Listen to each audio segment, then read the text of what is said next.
The Chase Trifecta is the most popular credit card setup of all time, recommended by creators everywhere. And myself included, I have 2 of the cards. But with new and improved cards and a fast-changing landscape, there are quite a few reasons why these cards could be a mistake, and that you should consider some other options instead. We'll also go over what could make the Chase Trifecta a killer combo once again later in the video. So straight to reason number 1, if your goal is to simply get cashback or non-travel value from your spend, then there are much better options out there. For example, the Chase Freedom Unlimited is the base of these cards and will only earn you 1.5% back on all of your spend with no spending limit or a cap. 1.5% in today's landscape is pretty mediocre. When you have cards like the Citi Double Cash offering a flat 2% or the Wells Fargo Active Cash also offering 2%, while still having a welcome bonus. Then what about the Freedom Flex? Yeah, you'll get 5% back in rotating categories up to $1,500 a quarter, but you get no control over which categories for which quarters. Take Q3 of 2023 for example. You'll get 5% back when you're spending at gas stations, EV charging, and select entertainment. For those of you who live in big cities and don't have a car,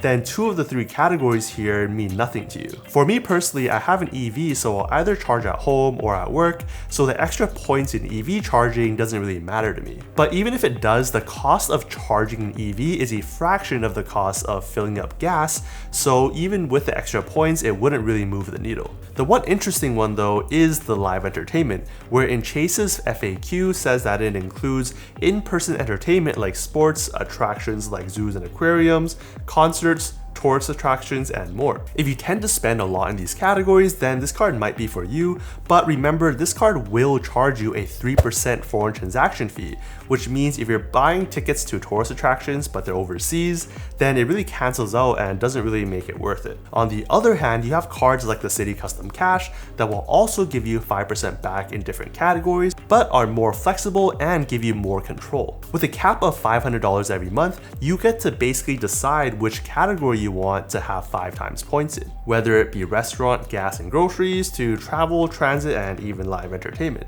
And then there's the Chase Sapphire Preferred, where the extra spending multipliers here aren't that amazing. For example, comparing the Sapphire Preferred to the Citi Premier, both at $95 in annual fees, the Premier will give you 3 times on air travel and other hotels, the same 3 times on restaurants, but a better 3 times at supermarkets in person. It also includes 3 times at gas stations, which is a major missing perk on the Sapphire Preferred. The Preferred will give you 5 times points when booking travel through their portal, but the Citi Premier will give you 10 times for hotels and car rentals through their portal, then 3 times on air travel. So honestly, not too big of a difference. There's some pros and cons. There's also streaming, but most people probably don't spend enough in that category to have it really make a difference. Heck, even if you add in the Capital One Saver 1 card, you'll be getting 3 times points across dining, entertainment, popular streaming services, and grocery stores, competing pretty much head-to-head with both those other cards and having no annual fees. To be fair, Chase does let you redeem their points at higher value when redeemed through the Sapphire Preferred at a 25% boost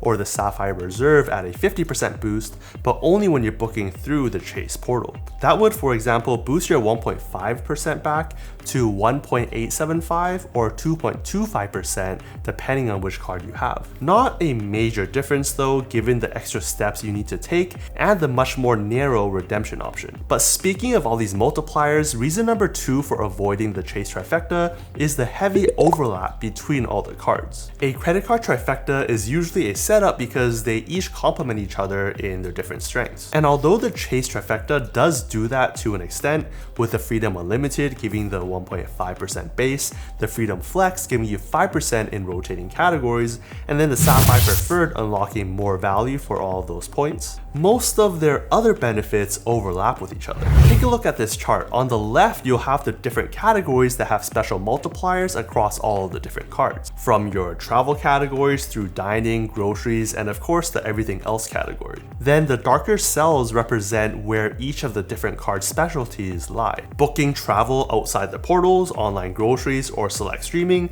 use the Sapphire Preferred. Drugstores use any of the Freedom cards, rotating categories, the Freedom Flex, Flex, and then everything else to Freedom Unlimited. Now I have the Sapphire Preferred, but if we decide to also look at the Sapphire Reserve, you want to put your hotel bookings through the portal, general travel, and dining on the Reserve instead. But that's really the only change. Now what if you look at all the different overlaps? If we color code the overlaps in red, you can see that over half of the categories are shared between the different cards, where it doesn't really matter which card you use to book flights through the portal with or pay for dining with. If you have the Sapphire Preferred and not the Reserve, then it really doesn't matter where you book the flights through the portal as well. And if you go back to the main setup, these categories don't really match my main spending. When I'm booking flights and hotels, I'll usually go through free night certificates or use my points for award redemptions first. Otherwise, I'll look at FHR or the hotel collection through my Amex Platinum card, or go through Airbnb or direct on the hotel website instead. Rarely have I found that the Chase portal gives me better prices than any of the other places. For general travel, sure, I will get 2 times points when I'm putting that spend on the Sapphire Preferred, but I can just use my Venture X, which will give me 2 times points on all spend whatsoever. Dining here is at 3 times, but there are better options for dining spend, and I don't spend enough on drugstores, online groceries, or streaming services for it to really make a difference. The 5 times points on the Freedom Flex though is a good one when there are good categories. And that's why I never completed the Chase Trifecta.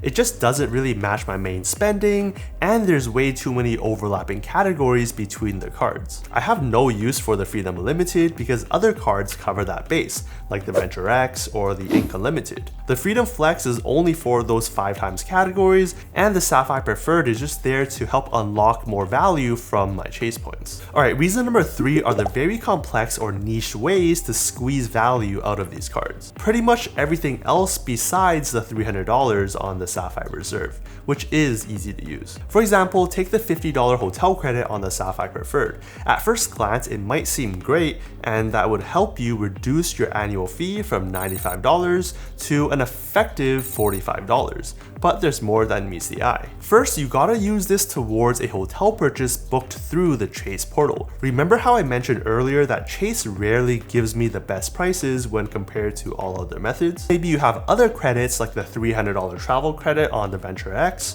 or the $200 hotel credit on the Amex Platinum. Or maybe you have free night certificates, other points, or more. Basically, if you're only traveling a couple times a year, then if you have all these other better credits, then you may not even get to using this $50 credit on the Preferred, which has been my experience throughout many of the years with this card. And second, it says that you won't get those 5 times points on the hotel booking that you're using this $50 credit. So say you were booking a $200 hotel stay.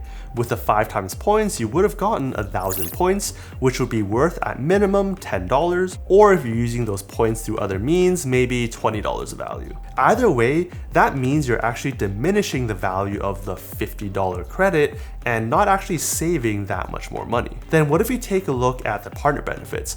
Looking at the Sapphire Preferred, you do have 5 times points on Lyft purchases for a limited time, something that again exists on both the Freedom cards and here on the Sapphire Preferred. This does sometimes make me choose Lyft over Uber, but with rideshare prices just going up and to the right over time, it doesn't actually help that much. And if you have a card, then this perk is pretty much useless. Next, you have Instacart Plus for 6 months, as well as $15 of credit every quarter. Not bad, but I feel like Instacart really marks up all of their prices, which renders this credit not that much of a benefit. It's also sometimes nice to walk the aisles and actually see what you're buying, but unfortunately none of the Chase cards cover in-person groceries. DoorDash is a good one for me, which could be valued at $10 a month or $120 a year, but I understand that food delivery can be really expensive and that not everyone uses them. And then Peloton, which is probably one of the most niche credits. I mean, if you're planning to get a Peloton, then congrats, you might get some value out of this credit. But I'll just guess that most people just flat out ignore this credit. If you look at the Freedom Flex, there's even more credits there, but then again more complicated to use, like needing to take 3 Lyft rides in order to get a $5 credit every month, or using specific services like Fandango, or shop at places that take ShopRunner. So you can kind of see that Chase credits are usually low in value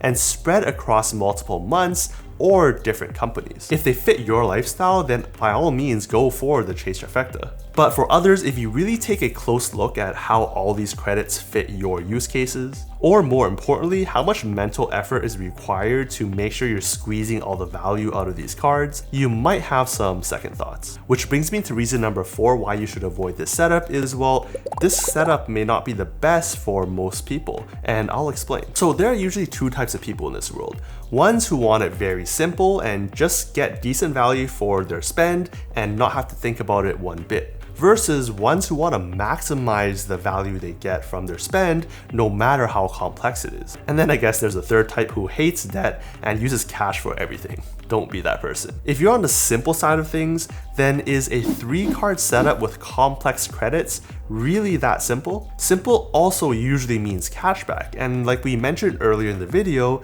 if you're going for cashback, then there are better alternatives. Like if you don't want to think about anything, just go for the Citi Double Cash, get 2% back on everything, and that's it. If you want a bit more, go for the Saver 1, get 3% in some major categories like dining and groceries, and call it a day. If you have a lot of assets, you might consider the Bank of America customized cash or unlimited cash cards, where you can potentially get up to 2.62% in cash back no matter what you spend on, no matter the cap, if you hit that tier with over $100,000 of assets with the bank. Even if you do want to go the travel route, there are some arguably better and simpler setups out there like the Capital One Duo, combining the Saver 1, which we've talked about, with the Venture X, a simple card that has a couple easy to use credits that will more than pay for the card every year, while letting you redeem all the points across both the cards for some outsized value, as well as offering you travel perks like lounge access and car rental status. Now on the other hand, if you're the type to maximize everything, then you might not even complete the Chase Trifecta. Maybe you'll just get the Freedom Flex and the Sapphire Preferred like I did, leveraging the Freedom Flex for the 5x categories and the Sapphire Preferred to give you more value for your Chase points. Then add in other cards like the Amex Platinum, potentially giving you thousands of dollars in credits and benefits every year, or go for specific cards across different hotel chains for those free night awards or hotel status. Alright, so at this point you might be wondering, well then, which cards do I use for most of my spend, if not the Chase Trifecta cards? Well, I'll break it down in a few major buckets, starting with travel. For travel, like I mentioned, I usually go for award redemptions, like booking EVA business class to Japan and Taiwan, using just over 120,000 points, giving me a value of about 4 cents per point, or using 159,000 points to book for 5 nights at the AC Tokyo Ginza Hotel, giving me a value of 1.4 cents per Marriott point. Then for regular travel, I could always use my Venture X, giving me flat out 2 times on all my spend, or my Amex Green Card giving me 3 times on travel and transit. Then when it comes to groceries, again the Venture X, or when I finally come to it, the Amex Gold, giving me 4 times in groceries, and the next category, dining. In the meantime, for dining, I do use the Freedom Flex or the Sapphire Preferred for those 3 times points. Then there's also rent, which basically means just the bill to MasterCard, which I do have on my to get list. And then of course the Venture X for everything else. You could go for a more complicated setup like adding the Citi Custom Cash for gas or different hotel chains for your different trips, but I'm really trying to find the right balance between getting good value and being able to go on aspirational trips while not overcomplicating things where I have to think every time I make a single purchase. Now that's not to say that the Chase Trifecta is horrible. It does have its use cases, especially for people in the middle ground of how seriously they want to take their credit card game. And of course, it has given me a ton of points over the years as one piece of my credit card puzzle. So I really don't want to see it continue to drop in usefulness as more and more cards come out. If Chase wants to give the Chase Trifecta a bit of a push, then here are a few things they can do to spark some excitement. First, make the categories more unique. Maybe swap out the online groceries for regular in-person groceries, or add in a gas and EV category to the Freedom Unlimited and Flex so they can be differentiated a little bit more. Or maybe introduce new categories like entertainment. 2, make the Freedom Unlimited a 2% back card instead of 1.5%, while still giving you the ability to boost that value through one of the Sapphire cards. And 3, make that pay yourself back program great again. I remember a few years ago, you could redeem your points at some decent value like 1.25 cents per point towards dining. beefing up this program again can attract some eyes. But like I've always said, the best credit card setup is one that fits your specific lifestyle. The Chase Trifecta may not be perfect and may not be the top used cards in my setup, but it still holds a strong place in the credit card world